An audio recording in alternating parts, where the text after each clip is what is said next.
Welcome to Series 5 on how to land your first Scrum Master job. We are going to get straight into our demonstration today.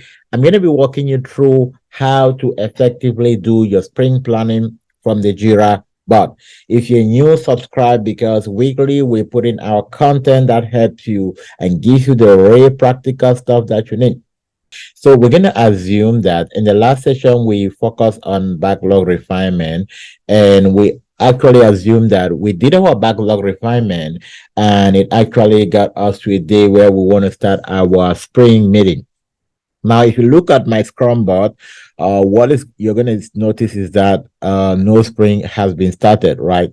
Which simply means that although I have a placeholder for spring one, placeholder for spring two, and it's possible for me to even create a placeholder for Spring 3. I've not started any. Now, with Agile, with Agile and specifically with Scrum, it's recommended that we plan at least 2 spring deeper, right? Which also gives us an understanding that if for any reason we are not able to predict what we will be working on for the next 2 spring, which means at least a month, it means that maybe the Scrum framework might not be the best approach for us to proceed with our agile journey. We might want to consider about switching to Kanban if we cannot predict if requirements are constantly changing. Now, you also notice something for my placeholder before my Springbok. You realize that there is a number up here, right? There's a number up here, which you can see on the cursor drop down. It says 26 story point, and here it says 24 story point. Now, this, you don't just decide what number it is. This is based on your capacity and also based on the availability of your team member. So prior to coming to every spring, one of the things you must have done is that you must have consulted with your team members to understand who is taking a vacation, who will be available, and understanding the stories that will be assigned to them. So, assuming this is my spring planning, and I'm going to assume I'm working with, let's say, 40 members, right? I'm going to take a list. Okay, let me say I'm working with 5 team members, right? My first team member is John, and I want to start with my spring planning. So, one thing I'm going to stop on is like, okay, team, welcome to our spring planning, and today we want to just double verify to ensure that what we actually went through in our backlog refinement, nothing has changed yet, and also to reconfirm that we can still commit to what we previously discussed. And without wasting much time, I'm definitely going to let the product owner to be able to lead this session. Now, in reality, the product owner should be the one kind of really going through these stories and ensuring that the team member understand it. But in most of the cases, the Scrum Master take this lead because this is definitely not a difficult exercise, right? So I'm going to play the role of a Scrum Master who understand what the teams need and is able to work the team in the capacity of both the Scrum Master and the PO through the sprint plan, assuming that my product owner is not here, right? Because one of the excuses we always kind of go to is like, oh no, this is the role of the product owner, so I'm just going to sit back and do nothing. Definitely not the case. Now, I'm going to start with John. So, okay, John, let's go through your stories first. When we had our planning meeting, I knew that you were supposed to complete with story this because I see that assigned to your name. So we're just going to go through and see if has anything changed yet or so. John is going to say, no, I think I still have all my full capacity in place. So we can go ahead and stick with what I have. So I've discussed both stories for John, story 9 and story 8. So I'm gonna pull them up here. So this is done. And then the PO might step in to say that, okay, Jean is gonna be working on both the floor design and the window design. And the PO might say, I think that before we go to the window design, one of the most important point we might want John to focus on is on the setting. which means that we will need to kind of have a conversation on redesigning. Maybe the PO have been having a conversation with the stakeholder, and the stakeholder say, okay, you know what? I don't want window designing to be our main priority for now. So I want us to shift focus onto into the setting. So what am I going to do? I'm going to kind of move this back to the backlog, right here. You see, I can move this back to the backlog. So if I move this to back to my backlog, or I move it to Spring 2, let's say we're going to take it next spring, I'm going to move it to Spring 2. So you realize that our capacity has dropped, right? It was 26, it's now 21. So, but then I'm not going to be so quick to start flipping at this time. I'm going to continue with Jan. So Jan, our focus now is on the setting. So open up the story on setting, and I say, okay, the story on setting, it's a medium priority. So let's look at how we can get this to highest priority, since the priority has changed. And anything that's on highest priority, you, the Scrum Master, have to ensure that these are stuff that are taking we take priority on. So if you look right here, if I click on this point, I can be able to expand to a full screen. All right.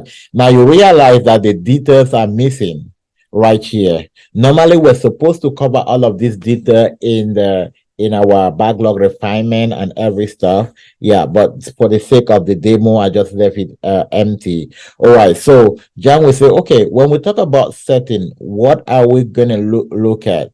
So now the PO can say that, all right, the customer want us to be able to set up the floor of the living room in such a way that it can carry heavy equipment or so. So which means that we need to pay some priority in even ensuring that the floor is well set to be able to accommodate every stuff design capture in. So in this case, the product owner or the Scrum Master, normally this description should come in before the sprint planning, but we are assuming that the product owner did not put in this description, and we are faced with this situation in a Scrum planning event where you, the Scrum Master, is facilitating and you need to put this in. So you cannot say, oh no, this is not part of what I'm supposed to do. This too technical, I cannot do that. You have the screen. So what do you do? Okay, Mr. PO, what does the customer want? Okay, the customer as the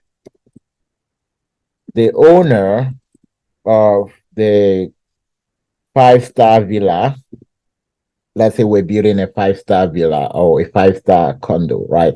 5-star villa. I want the flooring to be set in a way that it can carry heavy equipment, so that forget about the spelling, I'm just kind of putting out for that, so that we don't have to do any floor, right, replacement within the next 5 years in order to save money and time. Now we can see that this is going to be a clear reason why we need to really pay attention, right? We need to really pay attention on what we need, because we don't want within 5 years. Let's assume this is a commercial building. You want to be able to keep your customer in as well. So this is a justification. So now we kind of can look at some of the acceptance criteria which we want to look at. Acceptance criteria, if you have an enterprise board, acceptance criteria will be kind of a bit on a separate window. But let's consider this as acceptance criteria use. We want to be able to use maybe a specific kind of material, right? So we can say use level 9 uh, I'm assuming I'm not a level 9 concrete, right? Whatever that might mean. Level 9 concrete, which is like a specific type of material, use hard rocks, uh, use code protection.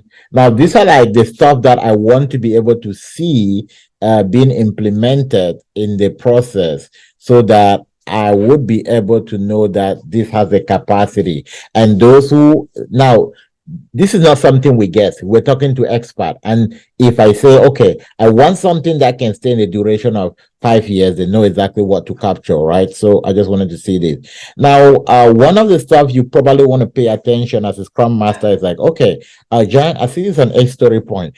Is there a way we can split this? Is like, okay, yes, we can split this into two. I think we can have the floor laying and the floor finishing. So it's like, okay, let me go ahead and clone this story so that we can split it into two. So right here, right?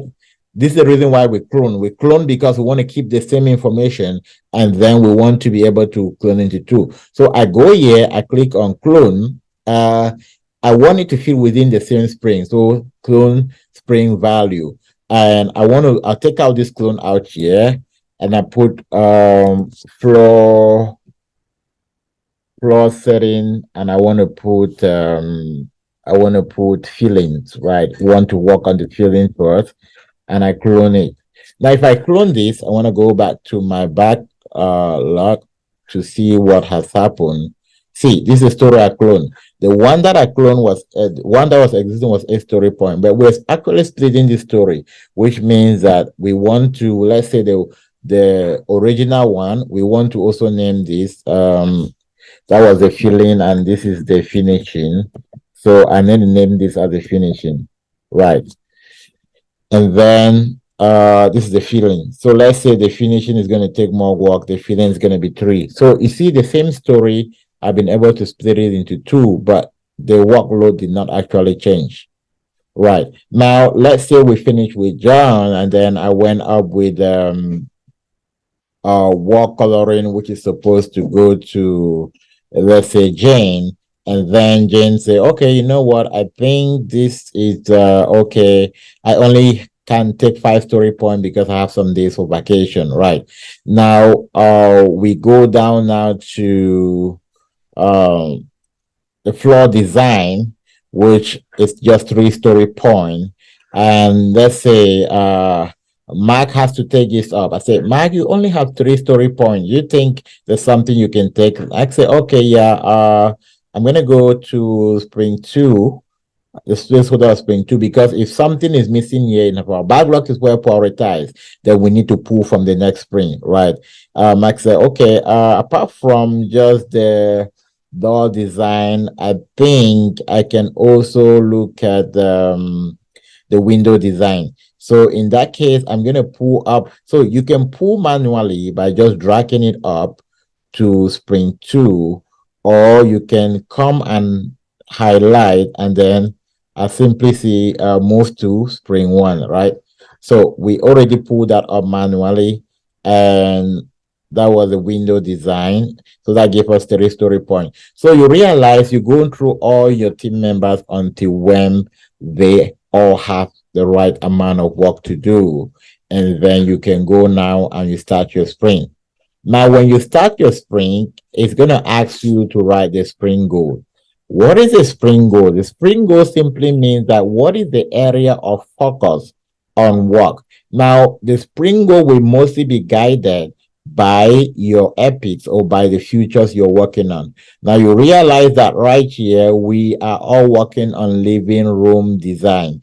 But if I want to go a bit more detail, I can kind of say that we want to advance work on uh living room design with focus on number one, door designs, window designs, floor finishing, and or floor setting, right? So the three main components that are here. So if I go ahead to launch my sprint, normally the team should be able to focus that, but you can actually capture what the sprint goal is by looking at what is going to be the focus. Now, I'm assuming that maybe we're in a technical environment where you don't really master the terms. You should be able to collaborate with your PO to let this. So it says sprint one is 2 weeks. We're starting when on the 16th, and